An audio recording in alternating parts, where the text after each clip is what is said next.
Hi everybody, this is Shariar and you're watching All of Your Business. In All of Your Business, we talk about your favorite subjects and themes about economy happening across Pakistan and all over the world.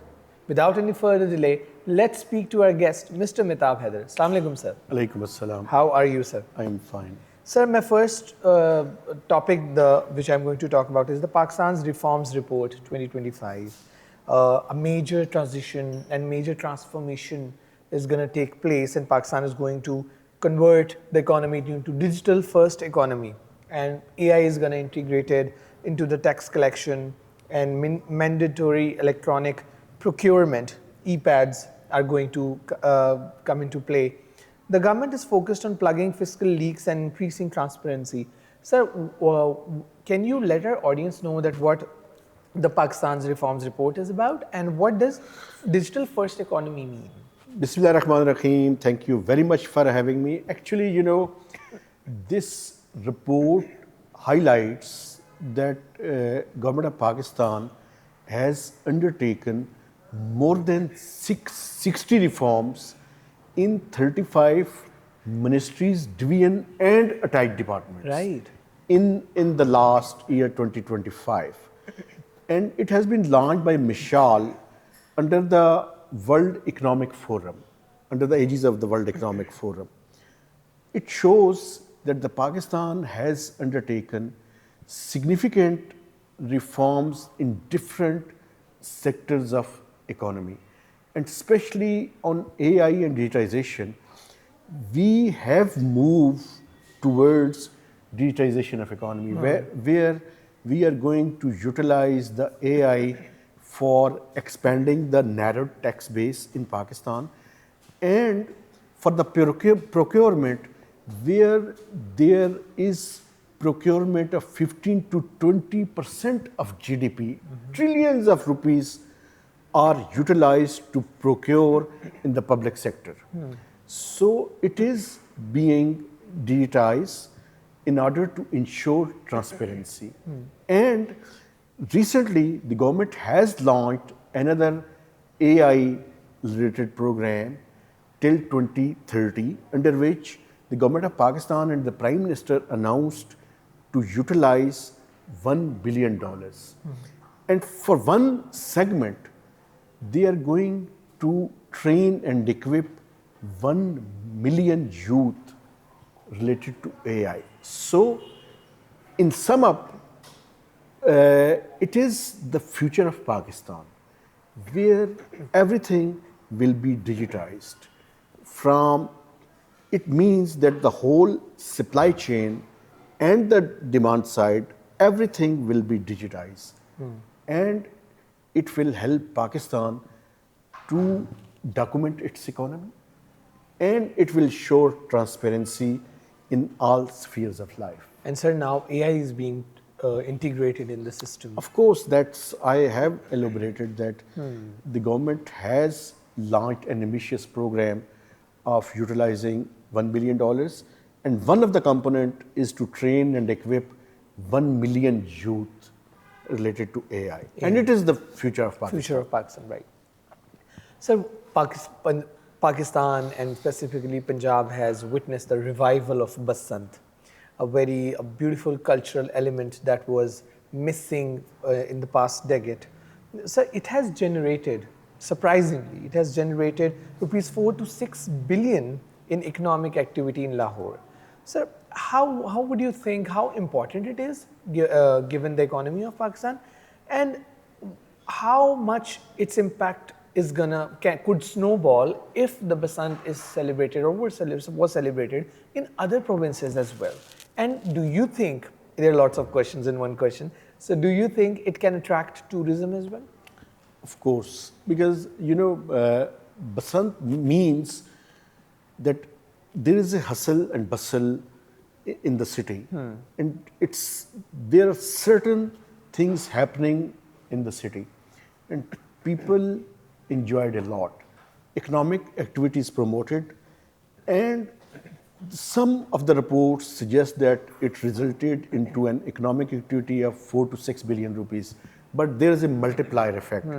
And I can easily vouch that it resulted into creation of economic activity in the range of 10 to 20 billion rupees. Right, right. And it will help to promote culture and tourism as well. Alone, more than 1 million vehicles entered into the city. So it's hustle and bustle, and this hustle and bustle must continue in Lahore as well as in other parts of the country.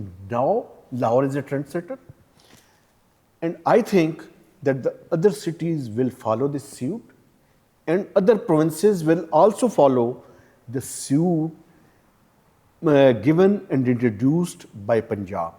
In Lahore, this Basant was the cultural event, and it was restored after 16 to 18 years period, and now it will be promoted in years to come. And other cities and provinces will, of course, they must follow it, because it also helps the country to promote its soft image in eyes of the committee of other nations. We have witnessed that different diplomats of different countries also participated In Basant, in kite Basant. flying. And everyone enjoyed it a lot. Yeah, it was a really light-hearted moments. Of they course, this kind of perception All the needs to be politicians, promoted in case of Pakistan. all the politicians, actors, and they were all together and performing and kite flying, And diplomats as well. and diplomats as well. So yeah, I would really agree with you on that. Sir, NEPRA has rolled out new regulations, and they have abolished net metering. Sir, we have talked a lot about it.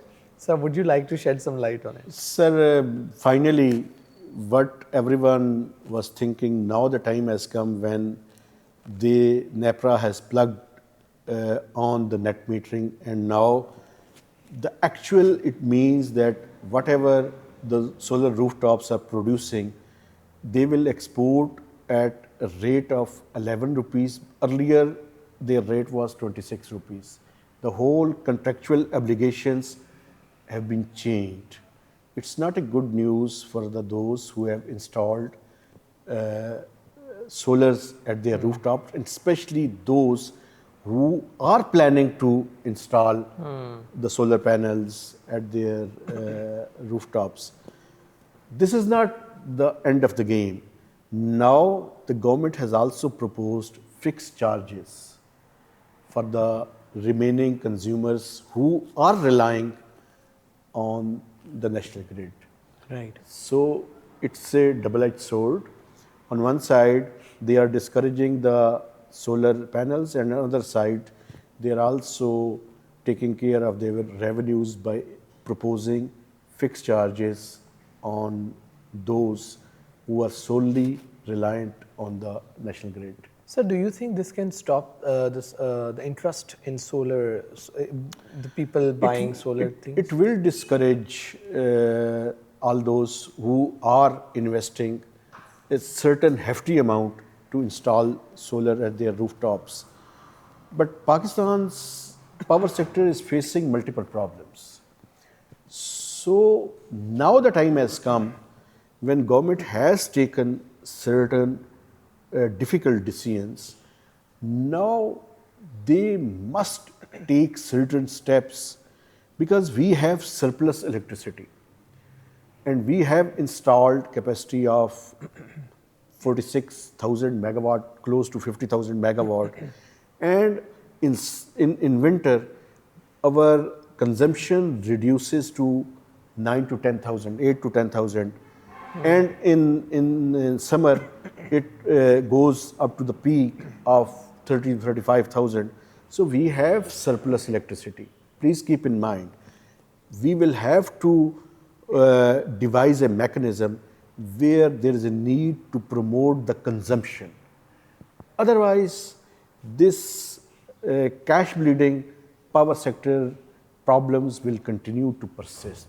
Now the time has come when the government will have to devise a mechanism to reduce the prices, further reduce the prices of electricity, so that consumption can be promoted.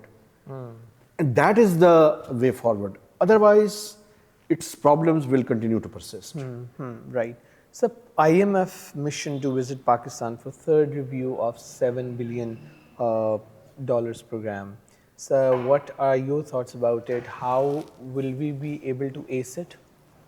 Actually, IMF team is expected to visit Pakistan by the end of the ongoing month. They are going to stay here for 2 weeks period, and they are going to finalize the major contours of the next budget. So this is the third review, and after the completion of the third review, fourth tranche will be released of $1 billion. And there is possibility of taking review of another climate related finance, and Pakistan expects $200 million disbursement from the RSF. But Pakistan will have to qualify and to convince the IMF on the fiscal and budgetary framework for the next budget. So these talks are very crucial because the next budget and its salient features are going to be finalized in this upcoming review talks between Pakistan and the IMF. Right. So the next budget related all matters will be discussed and finalized.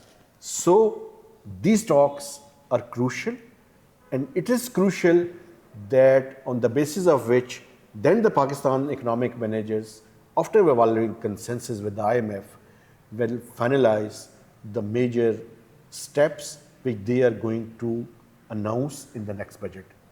One thing I want to remind that Pakistani authorities will make all-out efforts to convince the IMF to reduce the tax burden as well as reduce the power or overall energy prices in the next financial year, and they are going to convince the IMF to allow Pakistan to move towards higher growth trajectory. Right. So these talks are very crucial. Right.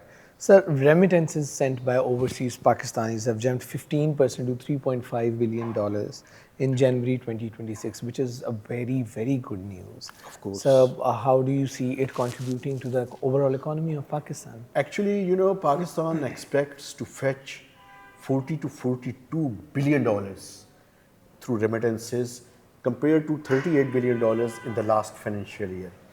And so far, the remittances were hovering around within the desired bracket or range. So this is the single important factor that had rescued Pakistan from default in last 10 to 15 years. And it's continued to promote and play an important role when Pakistan's trade deficit has been widening because imports are increasing. So this remittances is going to bridge this gap, and it's going to play an important role. Right. So it will stabilize overall exchange rate, and it will also help those who are receiving it and going to contribute in the country's economy. Right, right. Thank you so much, sir. That was all for today. Do let us know if you want us to discuss some specific topic about economy, about anything. Till then, keep watching All of Your Business. This is Shariar signing off.